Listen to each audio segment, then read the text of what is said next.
Well, I got scammed a lot. There was this service called eGold, and eGold was like online gold. It was like PayPal, but with gold backing the money. PayPal didn't understand what was happening because there was a bunch of us that were started making all this money. 2 Bitcoin a day, that's so stupid. Like in my house, in my basement, mining 2 Bitcoin a day. Like this, what a waste of time. I love the stories from like the early days when just people are talking about it in terms of just like, oh yeah, I was just mining a couple Bitcoin. What a waste of time.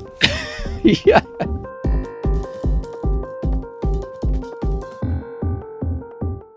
Today, we have an incredibly entertaining conversation with Brad Mills. Brad has an inspiring story of how he went from poverty to becoming a successful entrepreneur and angel investor who supports value-based Bitcoin companies. I'm amazed by Brad's journey and think you'll learn a lot of valuable lessons from his stories. During the conversation, Brad discusses some never before told stories around multi-level marketing and internet scams that you won't want to miss. You hear the true firsthand experience of the American dream from an entrepreneur who took a lot of punches to learn the lessons he shares with you in this podcast. These key insights helped him predict the collapses of the crypto behemoths like BlockFi and Celsius, which he called many months beforehand. But that's not all. Brad and I also share a passion for nutrition and performance optimization, and we dive into some cool topics around fitness, saunas, and the ketogenic diet that I think you'll enjoy. Overall, this conversation is fun, thought-provoking, and informative, so sit back, relax, and enjoy the show. I think that a good place to start, the way that I was looking to approach this episode, is kind of go through your journey all the way back, even before Bitcoin, starting almost like from high school. But before even diving into that, I heard that you are on the ketogenic diet, or are you no longer on it? Not anymore, no. What are your thoughts on it? I've always kind of had like a struggle with sugar and carbs, you know, like it's something from being, I guess, not knowing anything about nutrition and exercise growing up, that I just believed the marketing on the packages of food. So I thought that as I was growing into an adult, I was like buying Harvest Crunch thinking like, oh, it's got no fat in it, I'm eating healthy. And it wasn't until probably I was like 25 or something that I started actually realizing that you got to pay attention to sugar and not fat. And so I just had developed, I guess, some kind of like sugar addiction, or just really struggle with like avoiding sugar. And so I did P90X when I was like 24, 25, and I lost, so I got up to like 200 pounds and like 33% body fat at the highest, and I started getting back rolls, and I was like, okay, I went on vacation in Hawaii for my honeymoon, and then I looked at the videos after and was like, oh my god, it's like a beached whale rolling around in the waves there. I gotta do something about this. So I did 3 rounds of P90X, ended up losing like 40 pounds of fat and gained like 8 or 9 pounds of muscle, and got my body fat percentage down to like 14 or 15%. Never quite got to the point where I really was hoping for it with my goals, but I learned a lot about nutrition. But then it's like so hard to maintain that type of exercise as an entrepreneur. And I've tried a whole lot of different things, and I found keto probably like 5 years ago was like being recommended by a lot of folks, not just for like fat loss, but also for health. And I got serious about doing keto when the pandemic first started. But early on, I was like, well, I'm going to try to start doing intermittent fasting so that I can get used to eating less food in case there's actually food shortages. I want to be able to eat less food. I want to optimize my immune system. So I'm going to have like, not only am I going to do intermittent fasting, I'm going to do keto so that I have no sugar in my body, so my immune system can be ramped up. And I did that for like 2 years. I lost weight. Like I lost probably like 7 or 8 pounds of fat over the years of doing just keto. And the problem with keto that I found, I couldn't stick with it. It was, so I have like I said, I struggle with eating sugar and stuff and just sticking to a diet. But if I'm following a specific plan, like I can go past the candy aisle and the chip aisle and just, it won't even register that it's there, because it's just like I'm on a goal, I'm on a path, I have a mission that I'm trying to accomplish, and sugar is not a part of my mission, so I can't even have it as an option. So I can actually like put myself in that mindset where it's easy to just shut off, because I know I can go home and have some raspberries. Like that's my treat, and have a cup of coffee and some dark chocolate and some peanut butter, like that will get me by. But if I'm doing something that's just like, oh, you have to eat healthy, then when I see the candy and the chips and whatever, I'm like, well, I can have a little bit of that because it's in my Yeah. macros. I can have 40 grams of sugar so I'll just have a little bit of that chocolate bar. So it's actually like if I let the temptation sort of even creep in to be an option, that's when I sort of overindulge and my like defenses break down over time, and it's very difficult to stick with. But doing keto, it was like I just can't eat more than 20 grams of sugar a day, so there's no way I can have that chip or that chocolate bar or whatever. I was on keto about 5 years ago, and I was very, very serious about it. I've always been like a huge health nut, just super into like trying different diets, trying to not only optimize performance, but also just optimizing energy. And I would say from an optimization of energy standpoint, the ketogenic diet was my favorite. I think that there's something about having it where your body goes into ketosis and you're running on ketones rather than glucose that just allows you to go so long. Because I was also doing it with intermittent fasting. So it was like keto and intermittent fasting. Yeah. And my window was like 4 hours. So it was the weirdest experience. I'm not sure if you've done or experimented with intermittent fasting, but Yeah, I did that too. yeah. Did you do like did you do the proper keto? Did you do dirty keto like I did, like lots of bacon and cheese and stuff like that? Yeah, so I did both. When I first Pepperoni did sticks. keto, yeah, when I first did keto, I thought I was in ketosis, but I really wasn't, and I was like, why am I still feeling like so shitty? Because like the keto flu, it takes time to get accustomed to it. But the big problem that I was making with the keto shift was that I was eating too much protein, because like I eat a ton of protein to just for working out, trying to build muscle, things like that. And what happens is, and I wish someone had told me this when I first started doing keto. I feel like it should be talked about more. But if you're eating too much protein, the reason why they tell you to keep it between like 25 to 30% protein is because too much protein, it'll get converted into glucose through gluconeogenesis. They think that they're going into ketosis, but what they're actually doing is that they're converting their protein. They're eating too much protein and converting it into glucose, and they're not really going into ketosis. So that was happening to me for a while. And then I was Why'd you sticking stop? Yeah, so it actually wasn't because of the diet restrictions or anything. The real reason why I stopped was just because of how restrictive it was outside of like my social life, really. It made it very hard to eat at restaurants, and also just Right. at restaurants you don't really know. They could put the nutrition facts and everything, but I feel like they're not accurate and they're not being held to the same standard, where I would just feel a lot better when I was cooking my own food. And that was the toughest thing for me too when I was doing P90X, man. I was like going ham on that thing, and I was for the first time in my life able to do a pull up, because like when I was in school, I was like overweight fat magician kid that like didn't really play any of the sports or anything like that. I didn't climb trees or jump over fences or whatever. I'd be like going around to find the gate. But I don't know, growing up in Cape Breton, I think it was like a little bit of growing up in poverty. It was kind of a little bit of, well, that's for like other people, like that stuff. Like, I can't afford to go get the gear to play hockey. Well, actually, I did play hockey when I was younger for 4 or 5 years. But whatever it was like didn't have the mentality, I guess, to think that like, oh, I was an athlete or I was a sports person or whatever. So I'm curious as to like following like your path growing up. You went down this what I would call is like an entrepreneurial route. You learned a lot about business, and then I think at one point you went and you started learning a lot about the internet, and you got on that train fairly early. Is there anything in between that I missed that you think was like a true like formative experience for you?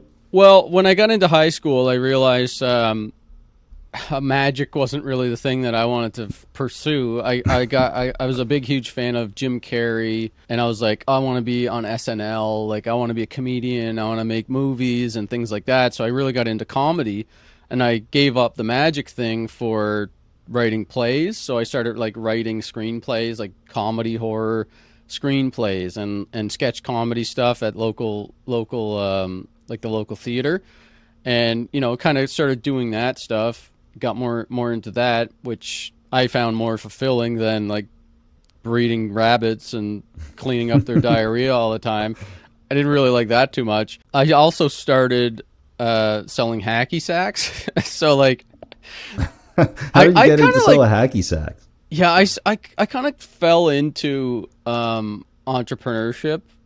All like my whole entire journey is just me falling into being an entrepreneur without realizing I'm an entrepreneur. Like it wasn't my choice to like consciously say I'm going to start a hacky sack business. So in high school, I got really into hacky sack, and then I got really, it was called foot bag, you know, the professional version of hacky sack, or like the actual sport where there's like a counting system and a tournament, like world championships, clubs all over the world.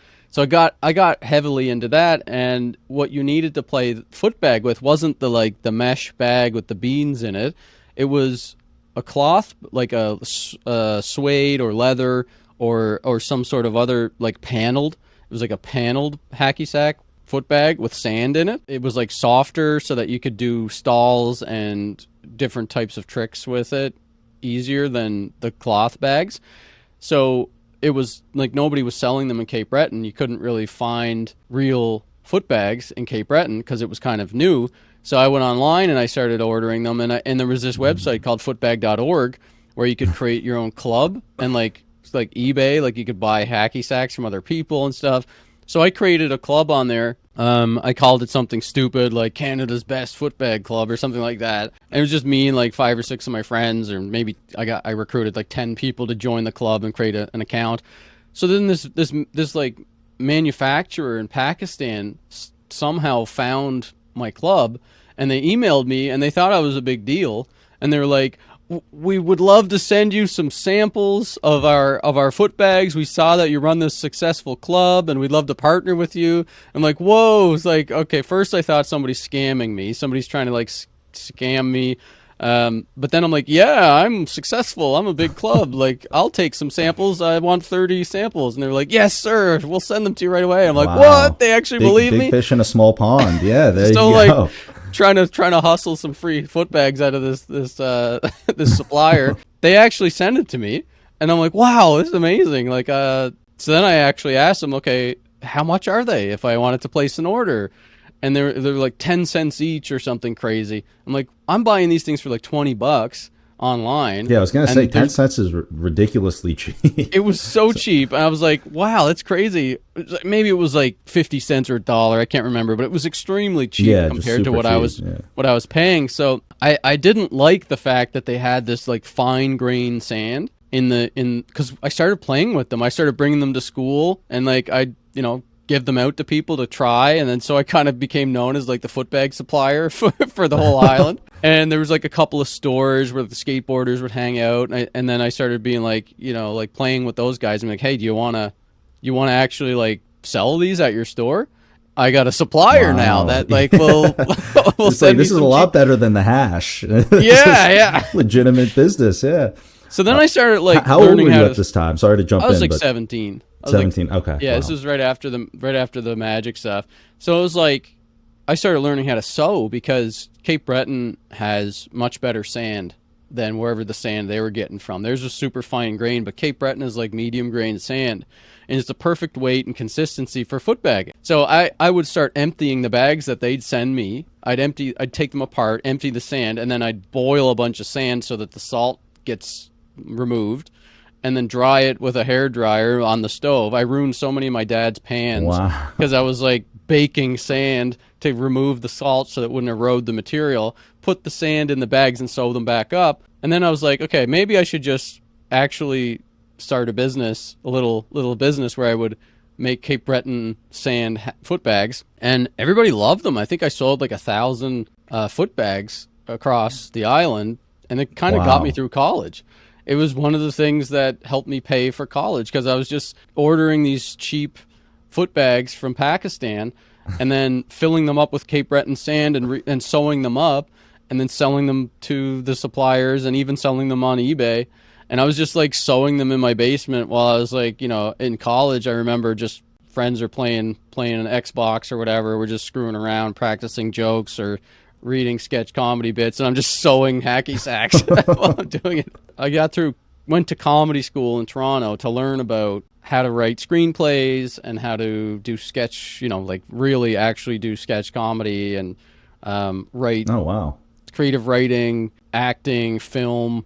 It was like a creative sort of arts program that I got accepted into. And that was probably what got me more interested in actually pursuing a career in trying to do something in comedy. And then that took me to college, but then I had no money. Like I wasn't going to be able to make a movie sewing hacky sacks. Yeah. It was like, I was making a few $1,000s a year doing that, but I needed like $50,000 in order to make this movie. So that was my next option was like, I'm going to apply for government grants and, I got this great idea. I'm going to go to these business resources or whatever. And look, here's my idea. Give me $50,000. What do you mean you won't give me $50,000? What was the idea? Just give me $50,000 so I can make a movie. Oh, okay. This is my business plan. Give me $50,000. Yeah. How's it going to make money? Forget about that. Just give me $50,000. Like, oh, I want to make a movie. We'll figure that out. Yeah, no problem. It's a movie.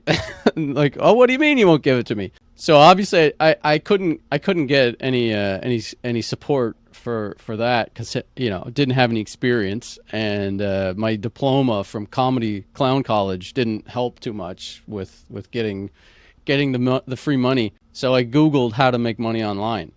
That was literally, I was like, okay, next step is I got to figure out how to make money. I got to raise $50,000. So how am I going to do that?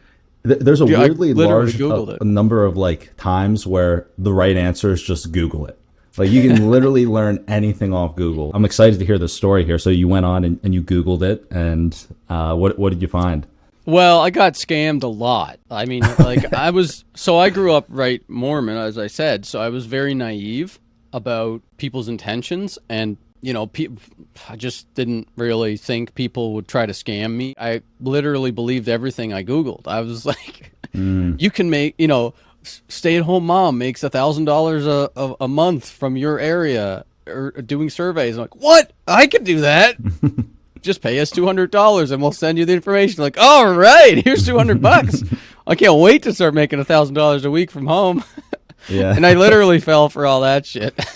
There are a ridiculous amount of scams out there. It's crazy. Well, yeah, that was my business college, business school tuition was just getting scammed a lot by obvious Ponzi scams and chain letter stuff. And it took me like a year probably. Like I got into doing things like harvesting casino sign-up bonuses for, online affiliate marketers who were like had a relationship with a casino, and they'd go on a forum and be like, okay, I got like 50 codes that if you spend $100 on roulette you get $100. So I get 50, so I'll give you 50 if you do this. And like so I would just start doing that shit, and I started making like $50 every day or something like that.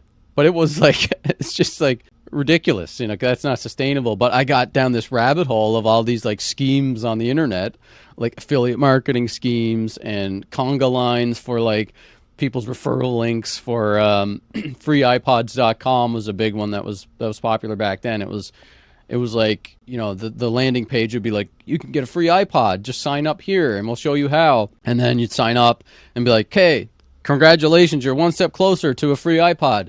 Next step, pick one of these offers and just complete the offer. And it's like sign up for Netflix, or sign up, back then it was Columbia House. It's like sign up for Columbia House, or, sign up to this casino, or whatever the offers were. And then you're like, oh, right, all I have to do is sign up for Columbia House and get some DVDs? Well, sure, I'll do that. So you sign up and you pay the money, you get locked into a subscription, and it's like, congratulations, you're one step closer to your free iPod. Now all you have to do is convince 12 friends to do the same thing. Here's your referral link. Good luck. Like, wait, I didn't know I had to start. So they start sucking you. Now that you have to start recruiting friends to start doing this scam. Mm-hmm. So I'm like, all right, I guess like I want the free iPod. So I guess like I have to you're already that far in, what are you going to do? Just give up? I learned actually a lot about affiliate marketing and internet marketing through getting scammed by affiliate marketers and internet marketers. So then I was like, oh, actually there is like something here. If I'm on the other side of this scam, then maybe I can make some money instead of just being the mark for everybody. But I was like, I don't feel great about doing this because I don't, I don't want to misrepresent what I'm doing. So I'm like, okay, I'm just gonna set up my own site where you get paid to sign up and you get paid to read emails and advertisements and stuff. I was like, okay, I'll set up this site, and it was just like I bought a script online and I coded a little bit of it. I'm okay with HTML basic coding, like being able to host my own website and change some images and make graphics and stuff like that. I called it Easy Ad Bucks, and it was just like a paid to do site where people just sign up and they get paid a penny to read a spam email, or they get paid $1 to sign up for a thing. And there was no like referring people to scam them into doing it. It was all like voluntary, like, you're going to get scammed, but I'm going to pay you to get scammed, and I'm going to keep some of the money. Okay. That's our relationship. And that kind of worked out a little bit, but it wasn't making enough money for him. It was making, again, a couple $1,000s, here and there, maybe like 10,000 a year or something. I'm like, okay, I need to make 50,000. Like, how am I going to do that? So I eventually got into, through the affiliate marketing stuff, I found network marketing, like multi-level marketing. Mm-hmm. So initially it was like somebody one of these affiliate guys was doing this gas pill business where he's like, did you know they invented this gas pill that saves you 50% on your gas usage? You just put this pill. It's a new chemical that they've created that's perfectly safe, and you put it in your gas tank, and it actually makes your car burn 50% less gas. I was like, wow, amazing. Technology is so cool. I can't wait to try this out. So I bought these stupid gas pills. I joined this network marketing company. I didn't know what a network marketing company was at the time. I was just like, oh, this is a technology company, and they're paying me to like help spread the word about this amazing invention that they've created. So I literally was like calling up the local taxi companies and meeting with them and being like, this pill actually helps you save money for your whole fleet. Just pop them in the car and let me know what happens, if it's good or not. And I actually convinced a local taxi company to take this and put it in all their cabs. And I was like, did it work like at all? It probably didn't work, but like what I realized, because they called me up and they're like, it's not worth it. Like the cost of the pills doesn't really save us that much money. I'm like, oh, that sucks. Like, I thought this was a groundbreaking technology. But what I realized doing that was, because I was talking to so many people about, because gas prices were high, right? And like coming from Cape Breton and having a poverty sort of scarcity mindset, I'm like, anything to save a buck, people should be so excited about. I was like, this is awesome. Like, now you can cut your gas bill down by like half. Like, instead of putting $5 or $10 in the gas tank, now you can put $5 in the gas tank. Because like where I come from, you don't fill the gas tank. It's like you never fill, you just put $10 in, right?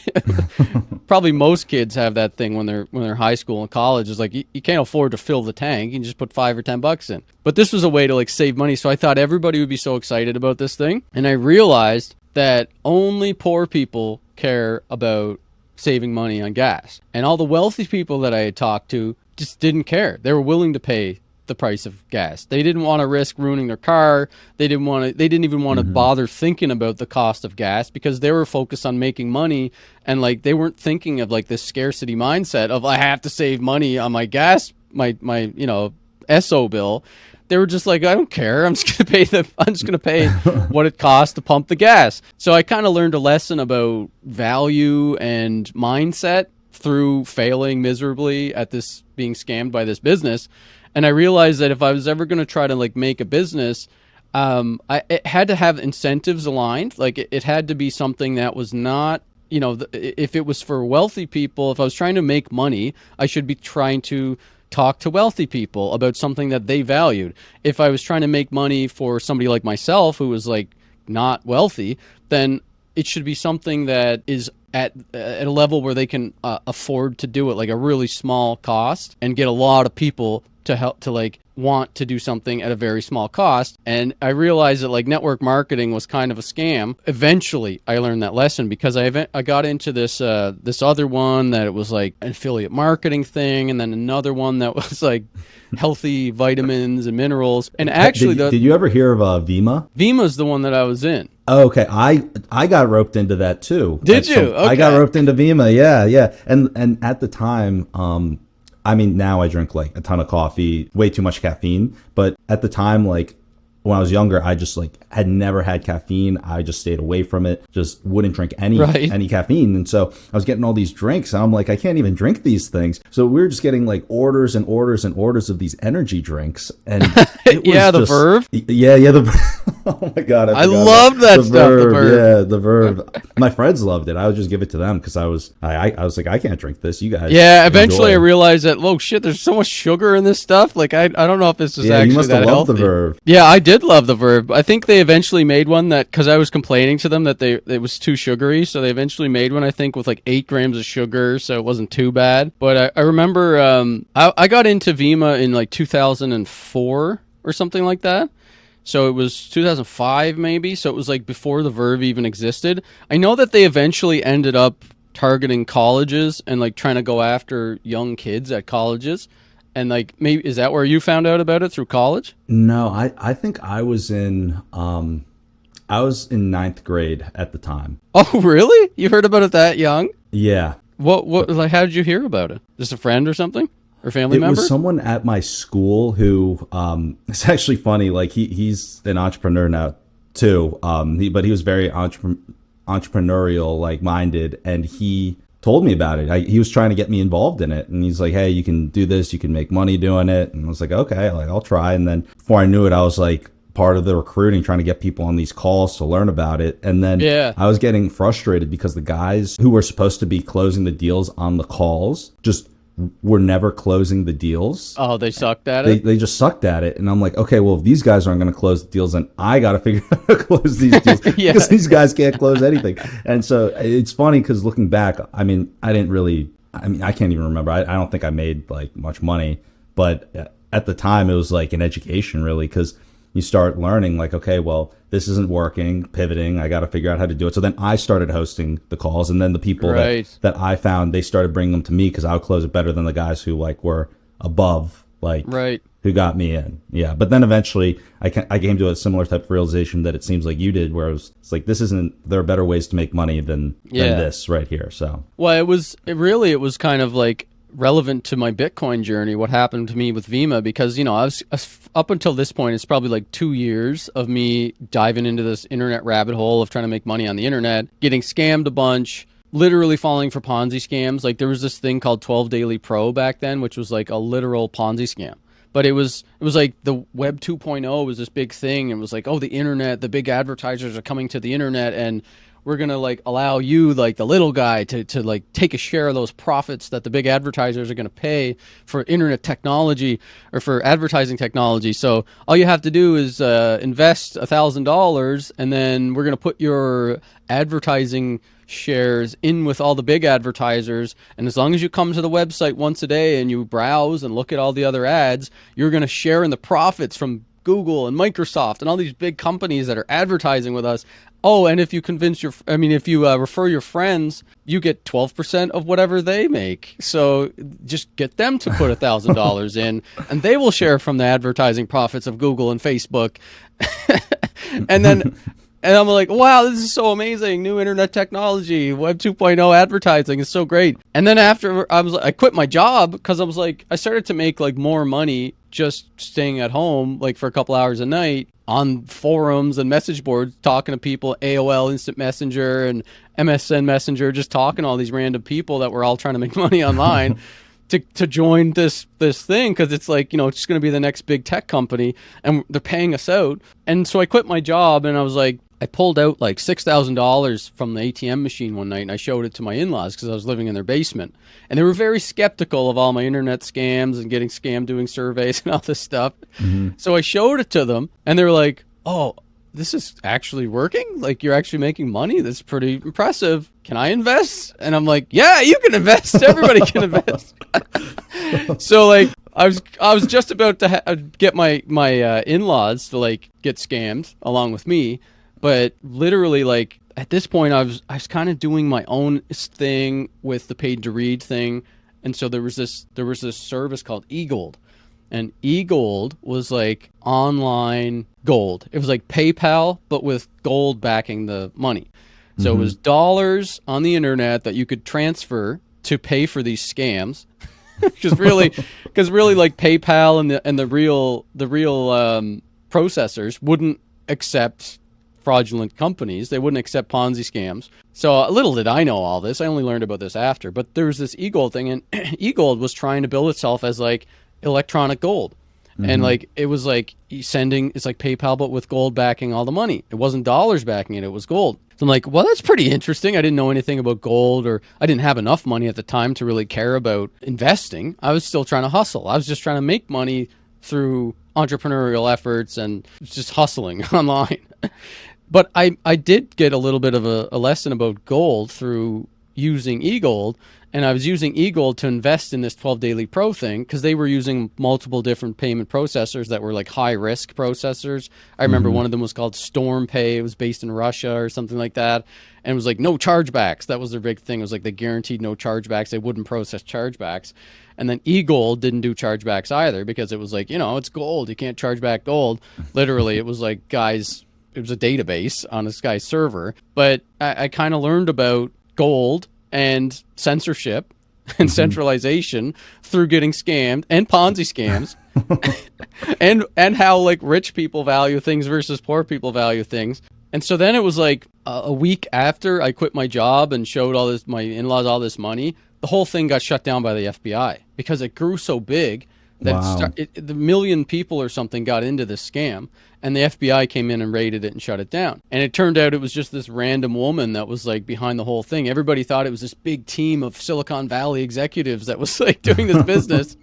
And it turns out it was just this random woman from like Charlotte, North Carolina or something like that, who was running this Ponzi scam up to like tens of millions, or I don't know how big it got, 100 million or something crazy. It got really big. And then I realized, because people were telling me the whole time, this is a scam. Like, are you stupid? Like, how can they afford to give you 12% a day? Like, think about it. Like, do the math over a year. It's not going to sustain. I'm like, oh, you just don't understand internet technology. This is advertising technology. I was so naive. New wave.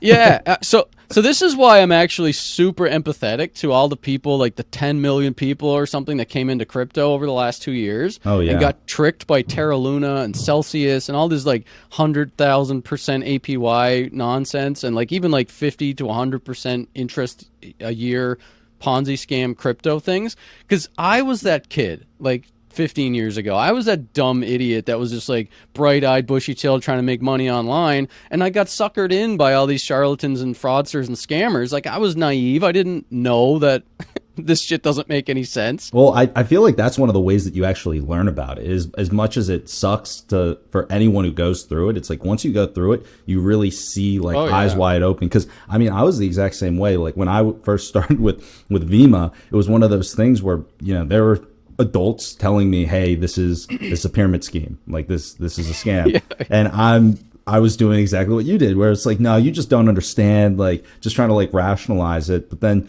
once like the glasses are taken off, like once everything is just like out there in the open and you see it for what it is, then that's when you really learn. But you mentioned what I really want to dive into in this conversation as well is what happened with Celsius, like Terra Luna.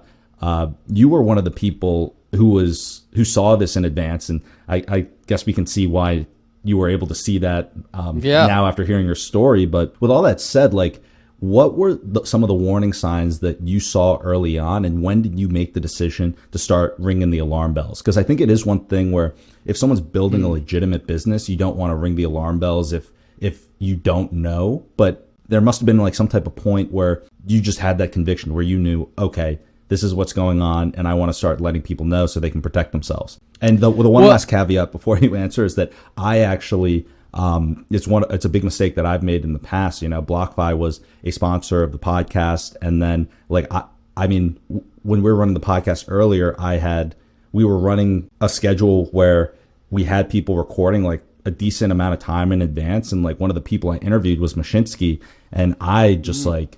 It's one of the most embarrassing interviews. If you're listening to this, please don't go watch it. But it's me like listening to him, kind of just like eating it up. Him talking about transparency, him talking about all these things where he's going to like show reserves. And I was talking because I'm hearing all this and I'm saying, oh, that's great. Like we need more of that in the space. And then by the time we released it, like not too long after, that's when like a bunch of shit started going on with Celsius. So I'm just curious as to like what were those big signs that if anyone's listening that they can hear from you that you saw early on. Well, I think it really does matter that I got scammed a lot. Like I've learned so many lessons through my online entrepreneurship sort of investment career that it just now I see things and I just instantly think it's a scam. And unless it's proven not to be a scam or the person's proven not to be a fraudulent like charlatan, then I will feel safe like talking about it or whatever. But typically like 99% of the time it's bullshit. And it's because of the fundamental lessons that I learned trying to be an entrepreneur online and getting scammed by network marketing stuff and Ponzi scams and all this stuff. Like when eGold got shut down, I learned that centralization actually matters, because it doesn't matter if gold is a better investment over time. Like they were talking about it, like, you know, dollars go down in value, but gold goes up in value. So you should use eGold instead of PayPal. And I was like, that actually makes sense. So I started using eGold for this stuff. And I was like storing my profits of my, you know, legitimate paid to read business, like, you know, $500, $1,000 a month or something, putting it into eGold. And I'm like, this might go up in value over time, but like it got shut down by the feds because it started to grow to a level where it was sort of like competing with the dollar or PayPal or whatever, and they don't want to see people compete with the dollar. So I realized at that point that if something gets traction and it's centralized, it's always going to become a risk for you to have money in there because it's likely going to get shut down or they can exit scam. But like at that point when I was younger, I was just like, I don't know. I was just like, how can people be so dishonest? Like this sucks. I got to get into, and I would just go by vibes from that point forward. Like after I got scammed by the Ponzi scam 12 Daily Pro and like lost my money in eGold because they got seized by the government, and like you know, gold was like a good idea, but like not centralized. It wasn't a good idea. Then I was just like, I'm going to try to find good people. That was my next thing. I was like, I can't believe I fell for that. I'm going to try to find good people from now on. And then that's how I got to Vima, actually. It was because I started like being more skeptical of what people were telling me. Like if ever I'd hear a sales pitch, I'd have that in the back of my mind. Like I just got scammed by this 12 Daily Pro thing. I thought it was legit. I thought it was internet advertising technology. So I'm going to be a bit more skeptical about these pitches people are giving me. And so when I heard Vima, it was actually like there was this team of, you know, this is how it works, right? There's like these teams of people in the different pyramids sections or whatever, like compensation sections or binary spots or whatever. But it's basically like they have these teams, and because it's a binary compensation plan, it's like the pyramid. It's literally a pyramid. It's all pyramid structure, but it's people within the pyramid are like kind of competing against people in the other sections of the pyramid. But the higher up you go, you have these leaders in the company that like run sales calls, like you said, or even conferences. So I managed to get put into this like section of Vima's compensation pyramid that actually had like good vibes. You know, it was like this trainer is called Danny Johnson. She was this like Christian motivational speaker girl that was not part of Vima, but she was just generally doing advice for people that were trying to make money from home with network marketing. And this team that I got put into, my leader, my upline guy, was making like $150,000 a month. And he was this like Taiwanese guy from Tennessee who was making tons of money, and he was doing all these calls, and he had a very motivational story himself. I listened to his CD that he had created about like his mindset and suggestions on how to improve your mindset and how to get smarter, not just in Vima, but for life, and like how to start your own business for real. Like he was actually helping people try to like level up in life in general. And I talking about health and stuff like that. And so I appreciated that. And I was like, okay, maybe I'll give this a shot, because it's not a bunch of scammers trying to convince me of some stupid internet technology. It's actually, it seems more like better vibes. Like these people seem to be good people. They're Christians. They're like, you know, respecting each other or whatever. I'm not trying to scam anybody. And I actually liked the product. Like, I don't know if I drank the Kool-Aid or not on the product, but like the logic behind the minerals and the vitamins and all that stuff, it made sense to me. And I rationalized that like, okay, well, this is obviously like the network marketing structure itself can be scammy, if you have a fake product like a gas pill that doesn't do anything. But the idea that, like, Warren Buffett invested in Pampered Chef or whatever it was, and, like, Herbalife was, I think, Bill Ackman or one of these guys, or I forget who it was, but there's a bunch of, like, billionaires that were, like, getting into this network marketing business model if the products were good. And then the like would basically say, yes, it's overpriced because we're baking in the fact that we don't have retail stores, and you're going to pay more for this product because you're going to make money from selling the product. So it's a sales model more than like it is a scam. And I guess I kind of believed that for a little while. But what ended up happening was they told me, like, if you follow the steps and you be your own boss and you actually set your own hours, and, like, here, go read these books, How to Win Friends and Influence People, As a Man Thinketh, just all these books about personal development and mindset. I started doing that. I started, like, dedicating time. I set a schedule. I got a separate phone line that was like my business phone line. I started buying leads from these different, like, work from home lead companies, $2 a lead or whatever. And I would actually, like, work. I had a script that, because I worked at a call center, so I kind of got the concept of, like, following a script and doing sales. So I was like, I guess I'm just running my own little call center at home, and these are my hours, and these are the leads I have, and I have to call them. And, the Danny Johnson training was like how to be a good salesperson and how to be professional instead of just trying to recruit your friends and family, because then you're just going to alienate yourself and nobody's going to want to be around you because all you're going to be doing is trying to get them into Ponzi scams. So she was like, just treat it like a real business. There's people out there that want to make money from home. Get yourself some leads of people that have opted in to this information, and then go through the sales process. So I did that. And so my leader team or whatever, they were like, if you follow these steps, you'll be making $10,000 a month within a year. And I'm like, yes, that's what I want. $10,000 a month within a year.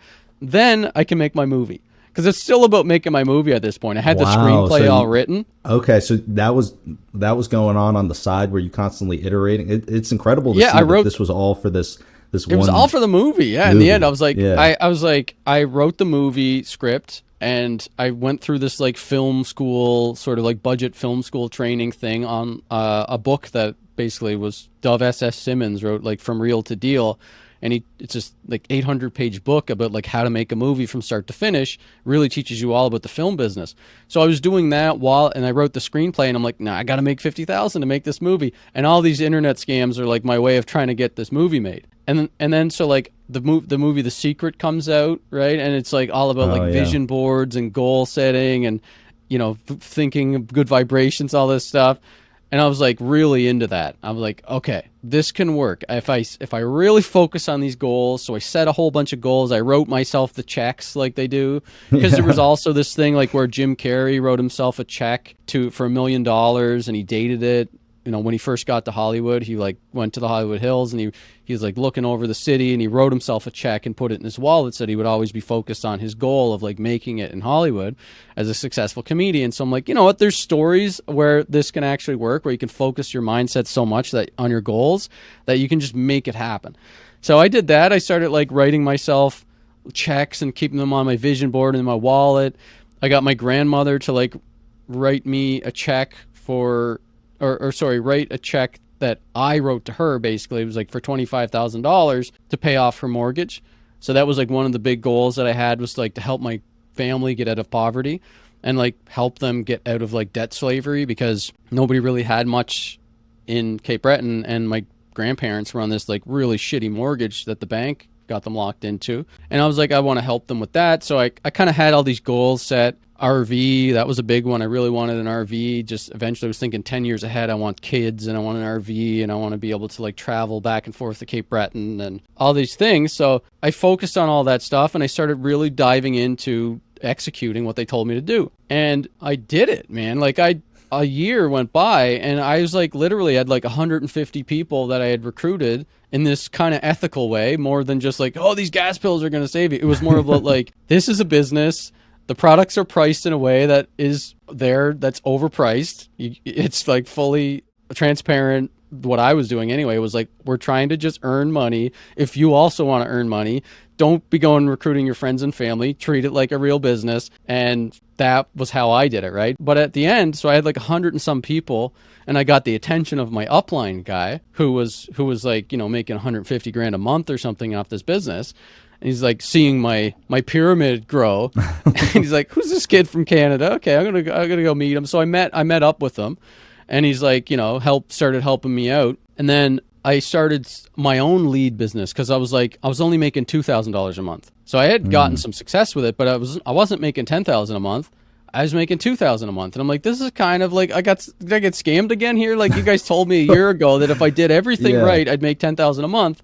Now I'm making $2,000 a month. It like, seems this like is you got not a lot of people too. I mean, I did. Like, yeah. I personally, a lot of the people that I ended up like bringing in, like they got like, most of them got like almost no one in. And then like, I mean, I got like a decent amount, but it sounds like you got way more. I wasn't doing it for, you know, like that much commitment for a year. I was also, you know, in school at the time. Yeah, I mean, like I was full time basically doing this, and then I'd work at the gas station to make ends meet, and I'd listen to like self-improvement books and like business books and stuff while I was working to kind of like learn more about really entrepreneurship and business and money mindset. And then I found like Robert Kiyosaki books, like Rich Dad, Poor Dad, and I started learning about the value of the dollar versus the value of gold and real estate, and I started like learning a little bit about investing rather than just hustling and making money. And so it was kind of like up leveling myself about money generally. And so I was like kind of pissed off that, you know, even though I was finding all these people on the internet and I was like working hard, calling them, getting them set up with the same structure that I was, you know, put into, I realized like this isn't actually a home-based business. Like I'm actually just working for this company. And like it's kind of a scam that they're telling me that I'm my own boss. Like I'm not my own boss. You guys are my boss. I'm working for you. You're paying me.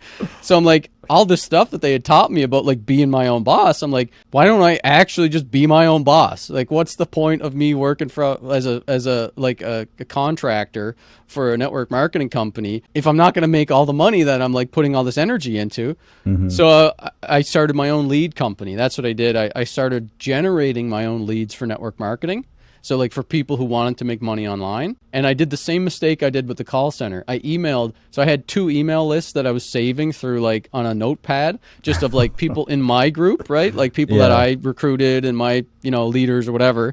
And then I had another one that I had scraped from the internet of all the email addresses that had Vima in them, including the CEO of the company and all the other people on the pyramid. Like, and I don't know why I did that. I was just like, in case I ever want to network with them or talk to them, I want to have their email addresses. Yeah. So I launched my own lead business where I was like generating leads online for people that want to work from home. And I meant to copy them email sheet from my own group and email everybody and say like, hey, if you want to, because it was like $2 a lead if you bought it from the other guy that was like started his own lead business. But from I was like, oh, I'll do it for $1.50 if you guys want leads. Like I'm gonna start selling them. I'll do it for $1.50. But I emailed everybody at Vima, so including the CEO of the company, BK Borrego, and then they literally fired me from being my own boss. So they fired me from being my own boss. You were never your own boss, right there. Yeah, it was like I got fired from being my own boss. Like, how does that make sense? You should have like written them an email, being like, I didn't know I could be fired from being my own boss at this company. I did. Like, I got pissed off. I was like, I quit actually, because they threatened to fire me from being my own boss. That's really what it was. They were like, this is your first strike, one more strike, and you're out. You know, type of thing. And I'm like, wait, you can fire me from being my own boss? Like, I quit. I'm not doing this anymore. This is stupid. Like, I didn't know that I could get fired from this. Like, I thought I was like building myself this future and all this crap. And so they got like, oh, well, don't quit. Like, we can work it out, because I was helping them with volume on like my upline guy. He was like, oh, this guy's actually like making me like $10,000 a month. Because my volume was enough for him to qualify for all these other bonuses in the pyramid structure. And because I quit, it was like, he was kind of like, no, don't quit. But I'm like, this is stupid. I want to like actually make a real business. I realize now this is a scam. It's not my own boss. I'm just working for these guys. And plus you told me I was making 10K a month and I'm not. I'm going to start doing my own real business. Like, I've read all these books. I've went through all this training. It helped me a lot. I appreciated that. Gave me the right mindset and the right framework of setting goals and stuff. but no thanks. This network marketing stuff's not for me. I'm going to like actually start a business. And that's when Facebook opened up the API. When they were starting to gain popularity, they opened up the API to be able to build apps. And if you remember being on Facebook in the early days, it was a lot of like zombie bite games and like just Farmville. drawing on each other's walls. Even before Farmville, it was like basic stuff, like just slapping people, like, you know, and that would go viral. Or zombies, like you bite somebody and then now they're a zombie, and then like they bite you and now you're a zombie. It was just little simple games that were just spreading like wildfire all over Facebook when they opened the API. And there was a developer forum where all these like indie developers and coders and people would just kind of chat and work with each other and build stuff on Facebook. And it was like this guy from Vima that was my upline was like, hey, I saw you left. Why'd you leave? And I told him the story. And he's like, okay, listen, if you ever want if you're going to start a real business, I want to be involved with it. I kind of like your hustle. I want to help you out. So I'll angel invest in your stuff. And then it was like, I was like, oh, I have like 5 ideas right now if you actually want to do that. So this guy started basically like paying my monthly bills for me to work on these ideas. And we had this like 50-50 handshake agreement where whatever businesses I got into or whatever things I did, he would help fund it. And then we'd be 50-50 on it, and he'd like do the books and stuff, and I just focus on the ideas and building these things. So it was kind of like it was a good arrangement at the beginning for me, because I was like, okay, finally I can like actually start a business myself, not get scammed by something that's a pyramid scheme that's going to get shut down, or some guy that's lying to me about the relationship that I have with my paycheck. You know? And so I started Facebook businesses. Like I started a bunch of Facebook apps, and like probably 15 or so different app ideas I had built up. One of them was like an affiliate marketing thing. It was like taking all that stuff I learned from the internet, I put it on Facebook. We got a whole bunch of people, probably like 50,000 people joined that app, that Facebook app.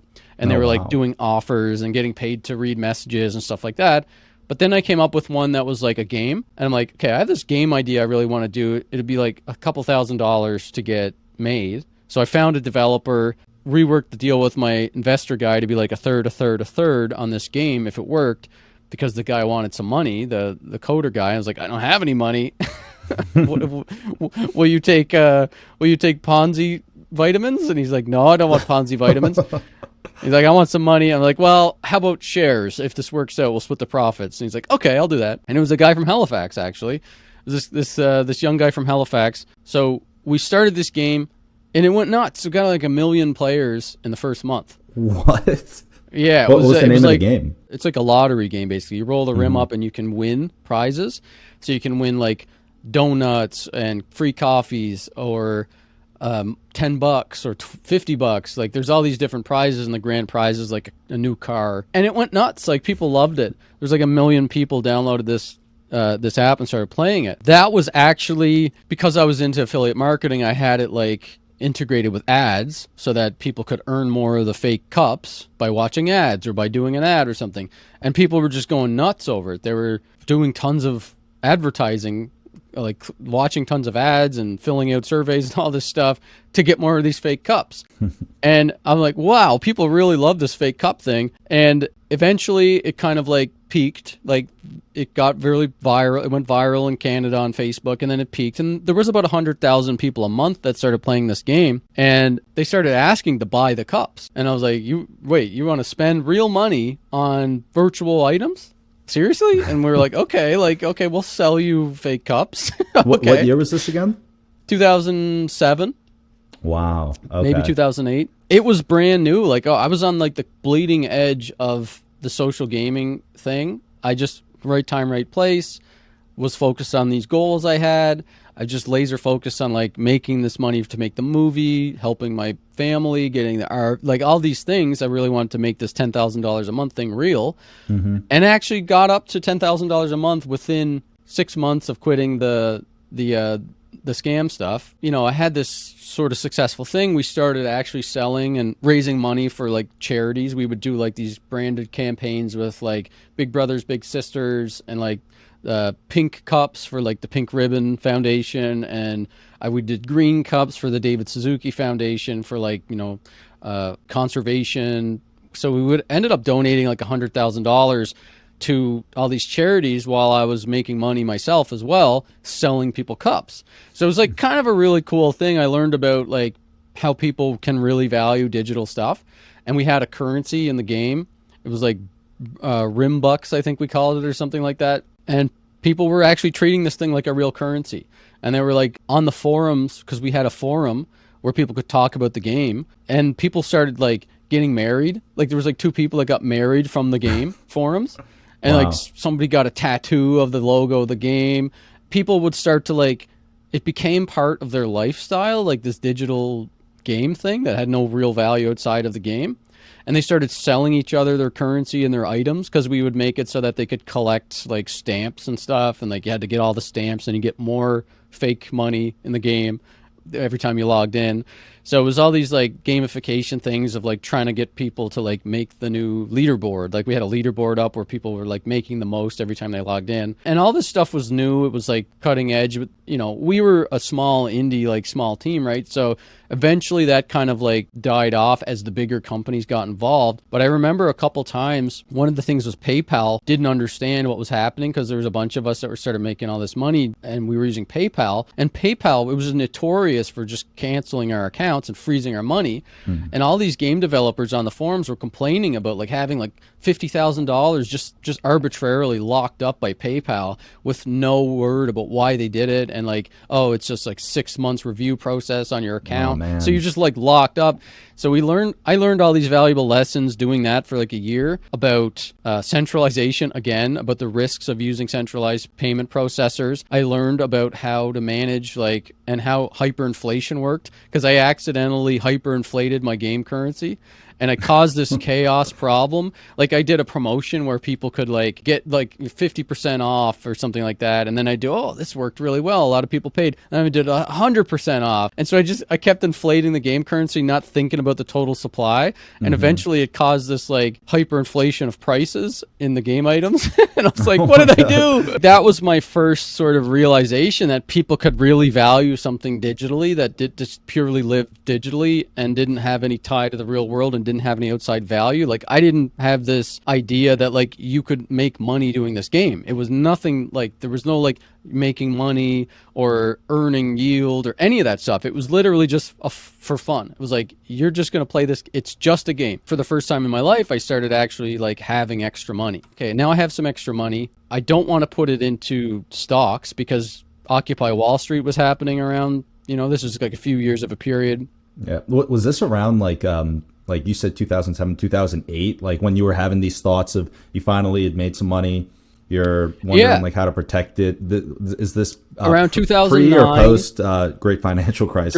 It was during the collapse. Oh, okay. It's like the banks were failing and my game was still making money. And I realized that during a recession, people want entertainment, like they want to escape their problems.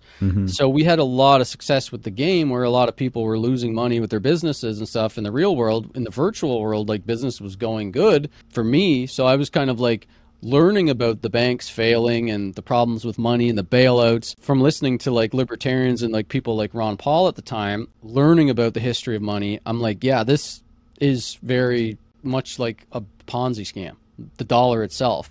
Yeah. Because I was like, I was so naive about things. When I learned about the dollar, I think that was like one of the final straws for me as a skeptic. Like I became skeptical of everything once I learned about how much of a scam the dollar and the bailouts were. It's crazy. And like, I was like, this, from now on, I'm not going to like automatically trust things, or I'm going to at least be more skeptical of things. I'm going to try to. And then it was like, I made my movie in 2008. I actually made the movie. We went and we shot this comedy horror movie in the forest for 21 days. We spent in the woods just like hacking people up. And it had like a real crew of like 20 people. It was really awesome, fun time. And what's the movie then it was called? like, it's called The Legend of the Psychotic Forest Ranger. The Legend of the Psychotic Forest Ranger. Yeah. What year did you produce it finally? We filmed it in 2008. I didn't get it finished until 2011. One last quick question on the movie: is it on like a streaming platform, or is it something where people can just buy it on like on a website or something? I think somebody uploaded it to YouTube, So if you want to check Oh, YouTube awesome. for it, I think there's a full copy of it on YouTube. But Okay. I was I actually really want to like watch it now. After I'm like after hearing the whole backstory, it's like, how can I not watch this movie? in 2011, early 2011. Yeah, I'd finished, like, done a few rounds of P90X at that time. I had my new baby. I had just built my house, and I had some extra money from the game company laying around. I'm like, okay, the stock market is a Ponzi scam. The banks are going to blow up because they're over leveraged, toxic nonsense happening there. I don't understand it. I don't want to put money into the stock market. It's going to blow up. Like, all Hmm. these people are like getting bailed out for taking all this excessive risk. So I don't want to be involved in that, and I don't care about stocks anyways. I was like, I want to probably buy some gold because that's what is going to hold its value over time. So I started thinking about, like, the extra money that I had, which wasn't a lot because at this point we're 3 years into my game company. It's like kind of down to like 20,000 players a month. Hmm. And it's like the big companies like Zynga had launched Farmville and stuff, so it was like sucking away all the players to these bigger, more well-produced games. And I was kind of like, my business was on the decline. I had spent most of my money building my house, and, like, I was like, whatever I can do with this leftover money, I don't want to lose it in the stock market, and I don't want to lose it to purchasing power being inflated away by keeping it in cash. So I'm like, I'm going to get some gold and silver. And then so I had, like, went on YouTube and was searching, like, how to get gold and silver in Canada. And there was this guy, Da Vinci Jeremy was his name, and he was like advising people on how to buy gold and silver in Canada and how to avoid paying the extra tax, because if you buy gold ingots, there's no tax on it if you have the right import code on the package. But if you don't put the import code on the package, they're going to charge you an extra 15%. So I'm like, trying to save a buck. So I'm like, I don't want to pay that extra money. So I'm like, how do I avoid import taxes importing gold and silver to Canada? It was like little bits of gold. I'm not like buying like massive amounts. I just Cape Breton mentality, right? Save a buck. Got to make sure I Yeah. don't overpay. So he's like explaining how to do this, and then he's like, and by the way, there's this new digital gold that you should probably also buy called Bitcoin, and it's like modeled after gold, but it's digital. It's decentralized. There's no centralized third party. It's a capped limit, so it can't be inflated away, and it's released by some anonymous person who's disappeared, so nobody can change the rules. And I was like, oh my god, this is amazing. Like, I can actually get digital gold. Like, this is like e-gold, but there's no company. This is like, I can't hyperinflate away my game currency anymore, like, because, or they can't hyperinflate away the money like the central banks do, and like I did with my game, because there's nobody to change the code of the money supply. Like, this is perfect. It's deflationary, it's disinflationary, and I can just run the software on my computer and, like, mine these things. I'm like, sign me up. This is amazing, because I'm like, people are spending thousands of dollars a month on virtual coins on my stupid game. Imagine if people actually start to adopt Bitcoin. So it was like the Wow. perfect Yeah, you sort had of, like the perfect background for understanding the value of Bitcoin early on. It's yeah, all these incredible. lessons I learned getting scammed on the internet, and learning about why dollars and why centralization is a risk, and how PayPal can steal your money, and what a Hmm. Ponzi scam is, and like all these things, getting scammed quite a bit. I found Bitcoin at, like, the perfect time for myself to recognize the value of it. And so I started mining some. I set up a mine in my basement. I started getting a bunch of graphics cards, and by this time, like, the difficulty had gone up quite a bit. So it was $5 when I heard about Bitcoin from this video. And so I decided, okay, I'm gonna take 30%, 33%, put it in gold, silver, and Bitcoin. And Hmm. then I don't know what's gonna win. If Bitcoin takes off, it could be worth $1,000 someday. So I was like, all right, I'm gonna split it up. So I got in. By the time I got my mining equipment set up, like a month later, I got the graphics cards and finally figured out how to set it up and bought some Bitcoin. I had to get money onto the exchange, so I had to go through like another shady third party payment processor who would then wire money into this like site Trade Hill, which is like one of the ways to buy Bitcoin back then. The price went up to $10. So I'm like, shit, I'm too late. Like this thing's already up. I'm like, oh, I'm not early enough. Oh, the common tropes of the Bitcoiners. Everyone who comes in always thinks that they're so late, even then. So for everyone who's listening now, like it's the same type of thing. Like we are still so early. Like it is unbelievably early still. So the Bitcoin that I kept, fast forward to now, the silver is down 40% over 12 years. The gold is up like 30% over 12 years. And the Bitcoin's up like 300,000%. And so I was like, I'm just going to keep whatever I have and then sell off my mining equipment and make back the money that I put into all of that. So I only mined for like, I don't know, like 6 months or something like that. And I was making like 2 Bitcoin a day. So I was like, this sucks. Like, this is only like making me like $10 a day. Like, it's what a waste. I'm like paying more in power than I'm making in Bitcoins. So I'm like, 2 Bitcoin a day. That's so stupid. Why did I waste all my time doing this? Oh my God. But thankfully, like, I love the stories from like the early days when just people are talking about it in terms of just like, oh yeah, I was just mining a couple of Bitcoin. What a waste of time. Yeah. Like in my house in my basement mining 2 Bitcoin a day. Like this, what a waste of time. But so I like eventually I got back into Bitcoin and say like by 2012 it was floundering around in terms of price and stuff, but I was still following it kind of news. I was following news casually, but I got back into the gaming business. We scaled up. We made like 200 games over 2012 and 13. And I got 2 or 3 of them into the top 10 iOS free app store. And I started thinking about how do I integrate Bitcoin into gaming. And I made this game called Kung Fu Cookie Clicker, which was like kind of the game Cookie Clicker, if you've ever played that one. No, I haven't. What's that? So it's just a tapping game where you just continually tap, then you upgrade your cookie stuff. You get a grandma and she taps for you. It's just like it's called an idle game. So I was like, what if you've like got little Bitcoins out of the cookies when you tap the fortune cookies when you tap them and use chopsticks. So I was like, I'm gonna make Kung Fu Cookie Clicker where Bitcoins come out of it. So I started trying to integrate Bitcoin into gaming, and then like Bitcoin started ripping again. I'm like, oh shit, like okay, this thing actually is back to life, like quite a bit. So I started being like, oh, I'm actually gonna start seeing if I can buy some more Bitcoin with the company treasury. So I started like putting money into Bitcoin. The early sailor right here. Yeah, I was like, I'm going to start buying some Bitcoin with the company money. I'm not going to sell my Bitcoin like I did last time. That was dumb. I learned that lesson. So now I'm just going to buy Bitcoin and hold on to it. Maybe I'll sell it if it goes way up, but I'm not going to wait for like, 2x. I'm not going to sell it all. My driving factor for Bitcoin was always like, this thing is better money. And no matter the mistakes I make, I need to just get more of it and continue to save in Bitcoin and try to get back at least get some back to what I lost. Because the price always runs away on you. Mm-hmm. And it's like, of course, it would have been better to buy Bitcoin at $1,000. Duh.